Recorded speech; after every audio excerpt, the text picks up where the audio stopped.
I'm on 5%. My child is asleep. We'll see how long and how far this video goes. This is about a conversation that I had yesterday with a lovely group of people at the Shaker Heights Library about the art as divine inspiration. So we went over through some passages from, now I might say this word wrong,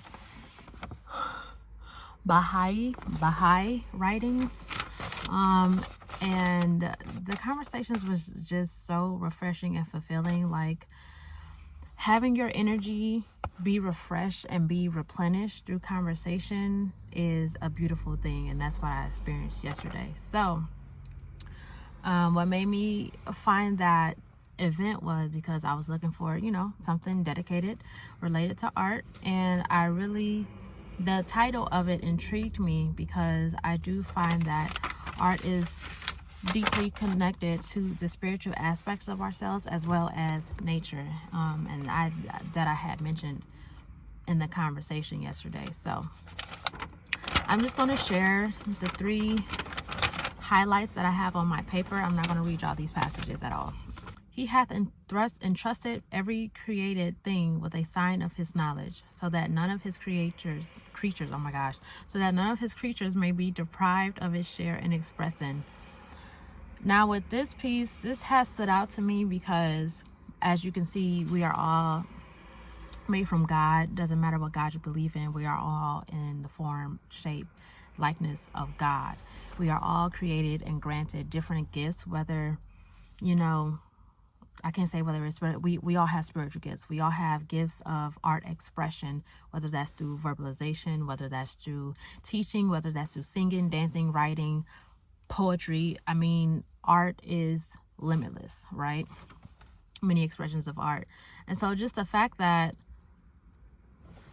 him trusting us, or her, God, the divine high being, spirit, whomever, trusting us enough and putting all of the essence into us to be able to create and use the gifts that, were granted and given.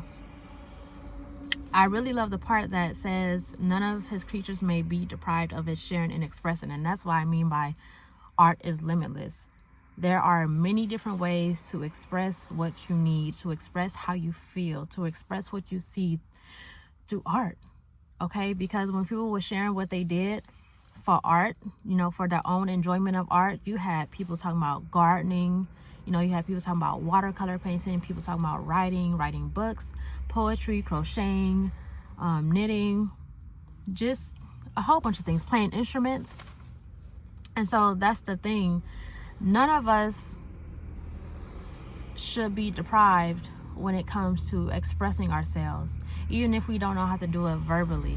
And that's a very big piece, and that's going to move me on to my next highlighted point, which says an unshakable foundation is the teaching of sciences and arts. Every child must be taught crafts and arts to the degree that is needful. And so when I had touched on this point in the group discussion, I had mentioned that I do believe that it is a good foundation. I think we was all on the same page in that room, that setting our children up to, cultivate these gifts. Setting our children up to cultivate these gifts is very important because, like I just mentioned, it gives them the ability and the openness and the vulnerability, as someone else mentioned in the discussion yesterday, to be able to express that. And so one individual had ended up sharing that one of her clients was able to read or to interpret through one of her clients' art forms. It was like a drawing or something. She was able to interpret how they were truly feeling just alone, by looking at art, which is amazing. Okay, that I feel like that is a very special skill to have, to be able to read how someone is feeling or what they're going through by, looking at their art. And I was gonna say something, but never mind it. But then I had went on to mention that I've been engaging my own children into art more, especially because they're all artists. I mean, everybody is an artist, but I can really see the crafts that my children have. Like my oldest son, a very great writer at 10 years old, a very great drawer at 10 years old. Like, we love to sit down and do, you know, little short poems and short sketches. He loves music. Like, the boy is talented all around. And then you have my middle one. He loves to engineer. This boy builds amazing structures out of number blocks. The boy be building, talking about, this is a hammerhead shark with number blocks, or this is the turtle, or this is, I'm like, wow, that's really, really creative, really expressive. And then, you know, I'm even the little one, I'm getting him into drawing, scribbling. But that's where it starts. You show them early on, hey, instead of reacting this way, you know, this is a better way to show and express how you feel, especially as young brown-skinned boys, because we all see that often these brown, I don't like calling brown-skinned people black, I really don't. We grow up with the lack of emotional intelligence and regulation, and the, you know, non-ability to fully express or try to even communicate, pinpoint how we feel and what's probably, you know, bothering us, or either what's making us happy. And so when you have art come into play, you can choose from any avenue that you want to be able to express that, you know. Oh, excuse me. And my last point, it says, extreme effort should be made in art when the studying of art is with the intention of obeying the command of God. And I think this was like my favorite point that was highlighted and made throughout the night, because I went on to say, from this point of view, I was just on a poet panel. I was invited through someone that I've been watching, you know, her growth and decision as an artist, as a writer, as a poet. She even make teas and jewelry. I remember buying a piece of jewelry from her way while back. But someone that I admired pretty much. And she ended up giving me some advice and some motivation or encouragement, as far as, you know, when you follow your path and when you like use your gifts, you will always be guided to where you need to be. You will always be blessed with what you need to be. The opportunities will always be there for you. Like, the path will always be open.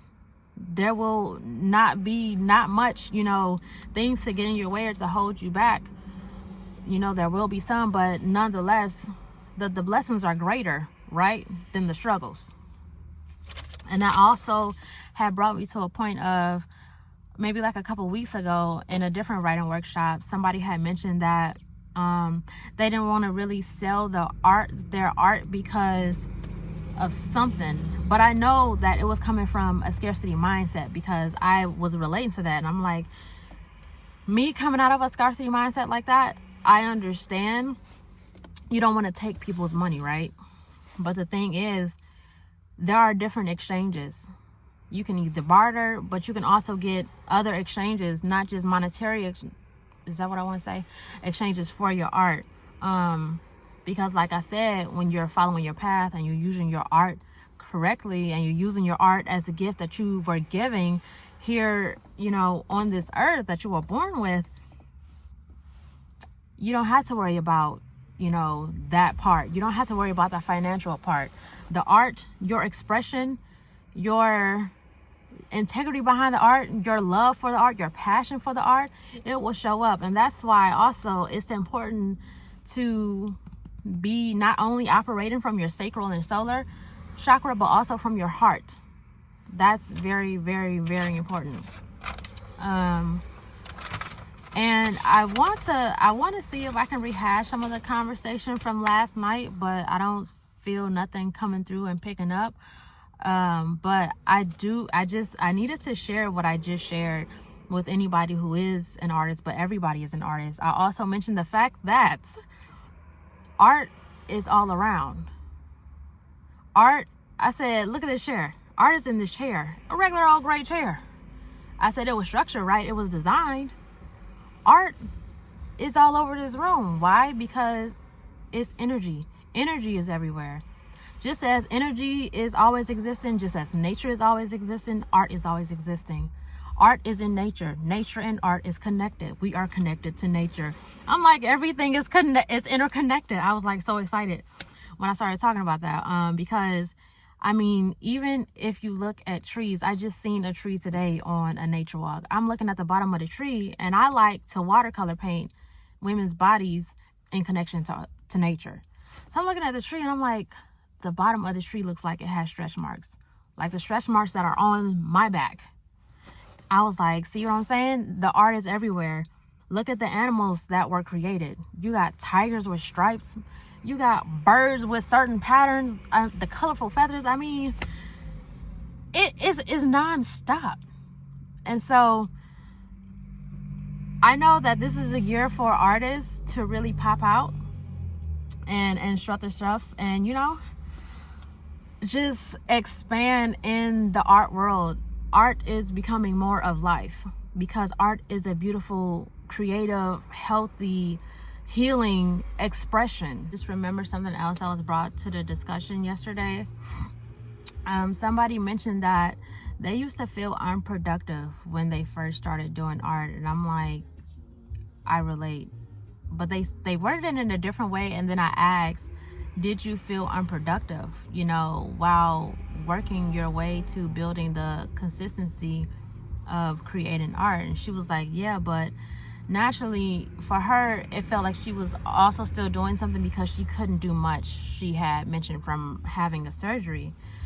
And I'm like, I appreciate her for bringing that up, the feeling of not being productive enough when you're first starting to take your art serious or when you're producing art, because you know, many people get told, oh, you can't make money, or, you know, that's not going to sustain you in life, and yada, yada, yada. But it's just like, it does. I mean, we've seen many times. How do you think that we have the artists that are here now? How do you think that we receive the music and the art museums that are here now? Like, what are you talking about? But nonetheless, when I first started getting back familiar with art and painting and everything, I felt very unproductive. And so from that feeling, I wasn't being consistent enough, and I wasn't taking myself serious because it just felt like this is pointless or like it's useless, even though I knew that it wasn't, because this is a God-given gift to me.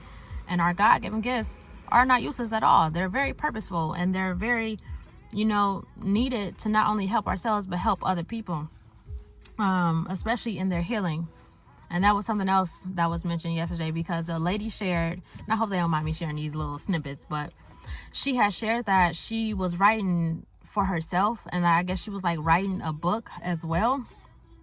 And somebody told her that she should publish it, and she never thought about publishing it because, you know, it was just originally for herself, and she didn't think that she was a writer. Even after the book had published and she's sharing with us in a class, she was like, she didn't see herself as a writer or like an artist or a creator. And we was letting her know, like, girl, yes, you are.